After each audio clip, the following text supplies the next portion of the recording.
guys, welcome back to my channel. Kali ini kita akan bahas mengenai layaran knalpot Sonic 150 yang keropos ya.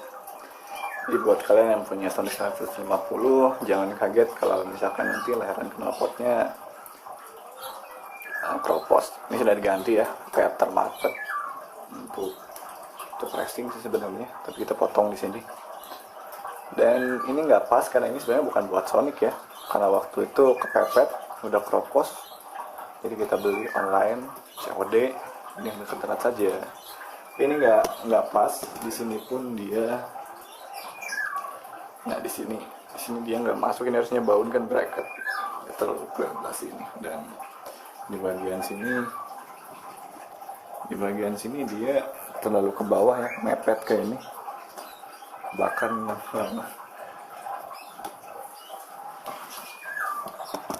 so, kita bercerita saja. Jadi ini udah beberapa kali keropos nih, 2 kali. Kemudian yang pertama kita las, kemudian yang kedua itu parah sih. Yang kedua itu sampai nempel nih bagian atas. Di atas manifold kan ada bagian ini kan ada yang lebih besar ya, lubangnya nempel ke mesin. Dia nempel di mesin gitu. Singkat cerita dibawalah ke tukang las ya. Ketika dibawa di tukang las, apa yang terjadi? Tukang lasnya itu kurang bisa ya, mungkin kalau disebutkan kurang ahli untuk bagian melepas bagian atas knalpot yang nempel gitu. Nggak tahu gimana ceritanya gitu, nggak tahu gimana ceritanya. Dan itu kebetulan tukang lasnya bukan tukang las langganan ya, karena waktu itu pada tutup tukang las, nggak tahu kenapa, jadi pergi jadi ke tukang las yang udah tua, yang udah kakek gitu. Kurang paham juga mungkinnya dengan dunia permotoran. Maksud saya permotoran yang sekarang gitu. Kalau yang dulu mungkin masih mengerti ya. Tapi intinya ini waktu keropos dia udah hancur segini lah, kurang lebih segini hancur. Ini keropos habis pokoknya. Di bagian sini nempel mesin, mau copotinnya bingung. Nah katanya sih ditodong sama tukang lasnya gitu. Kebetulan bukan saya sih yang nanganin. Saya nanganin ketika harus beli ini ya. Dan katanya itu motor di bengkel nggak bisa dibongkar lagi ya. Ketika itu saya jemput lah motor ini, dorong. Kenapa didorong? Gara-gara ini keropos kok didorong. Nah ceritanya begini, karena tukang lasnya nggak bisa gitu, ataupun coba ya, si serpihan keropos ini masuk ke mesin. Dan ketika masuk ke mesin, kita starter electric starter nggak mau, dia mentah lagi, starternya mentah lagi, nggak mau gitu. Wah ini parah sih. Soalnya dulu kita pernah sih klep bengkok gitu, bela-bela nanti keteng keluar jalur, klep bengkok 2, bayangin ya. Dulu klep itu susah dicari, sekarang juga susah dicari sih, sampai pergi ke dealer katanya minta STNK gitu. Takutnya kan apa curian atau apa gitu kan. Tapi di dealer juga nggak ngejamin berapa hari gitu ya, nggak minta STNK ya. Meskipun waktu itu bisa sih katanya kopiannya saja gitu, minta STNK kopiannya ya. Kemudian nggak jelas juga kapan datanya ya, nggak mau juga ya, kita butuh cepat soalnya motor ada di bengkel gitu. Nah makanya waktu pas ini nggak nyala, udah nggak dipaksain gitu, dorong saja gitu sampai ke rumah gitu. Tapi karena di tengah jalan hujan ya cukup besar ya, terpaksa ke bengkel lagi. Udah dorong mungkin seperempat menuju rumah ya, seperempat jalan menuju rumah, hujan datang, kita ke bengkel saja gitu. Pas di bengkel tuh dicari-cari serpiannya sampai masuk ke mesin, tapi nggak tahu dia di mananya gitu. Soalnya waktu itu kita titipin di bengkel, saya pergi gitu cari knalpot, soalnya itu udah hancur banget tuh bagian lehernya.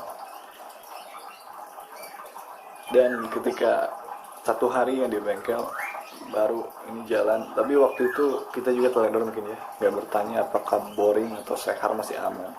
Saya sekarang ngebul sih, itu wajar sih kalau ngebul ya, ada serpihan masuk mesin ya pasti ngebul, apalagi logam ini pasti ada yang baret gitu. Nah jika kalian pakai Sonic ya usahakan bagian sini jangan terlalu sering kena air ya, itu cukup susah juga sih ya bagian situ, soalnya nggak ke cover ya, maksudnya kalau ada air ya langsung mencerat ke sini, nggak ke cover, makanya itu gampang sekali keropos ya. Bagian sini panas ya, kemudian dari luar dikasih air ya gampang banget keroposnya. Dan di forum-forum pun banyak yang merasakan seperti itu ya. Memang ada yang merasakan, tapi ada juga yang merasakan itu banyak. Dan ini Sonic keluaran tahun 2015 ya, generasi awal ini. Generasi awal Sonic 150 ya. Dan nampaknya kita kurang beruntung karena banyak masalah sekali ya di engine ini. Nah, itu dia mungkin ya buat kalian yang pakai Sonic 150, jika ada gejala kropos di bagian sini ataupun di bagian mana gitu. Kropos ini mending cabut dulu. Ya, cabut saya cepet-cepet cabut, saya jangan nunggu sampai kejadian seperti ini karena masalahnya bisa lebih besar. Cabut dulu, kemudian kalau misalkan ingin dilas ya pergi ke tukang las. Tapi kalau misalkan ingin diganti ya ganti gitu. Ganti ke leheran proliner ya, mungkin proliner ataupun yang mahal, yang lebih mahal lagi maksudnya, biar lebih oke kualitasnya. Overall ini belum dibahas ya mengenai persamaannya. Ini persamaannya bisa pakai CB150 V2 ya, Gen 2 generasi kedua. Kemudian bisa juga menggunakan Supra GTR ya sepertinya. Tapi ya itu mungkin lekukannya sedikit berbeda, meskipun bisa ya PNP gitu. Bukan PNP sih, ini ada ubahannya juga. Maksudnya bisa plug ke sini tapi ada ubahannya dan lengkungannya juga berbeda mungkin. Jadi jika kalian cari Sonic susah, cari yang Supra GTR susah, yang ini bisa pakai CB ya, yang unit motornya lebih banyak dan spare partnya biasanya lebih banyak ya, part aftermarketnya. Tapi di marketplace biasanya ada yang hanya jualan ininya saja. Jadi sepertinya marketplace pun sudah tahu gitu bahwa banyak permintaan mengenai leheran knalpot Sonic ya.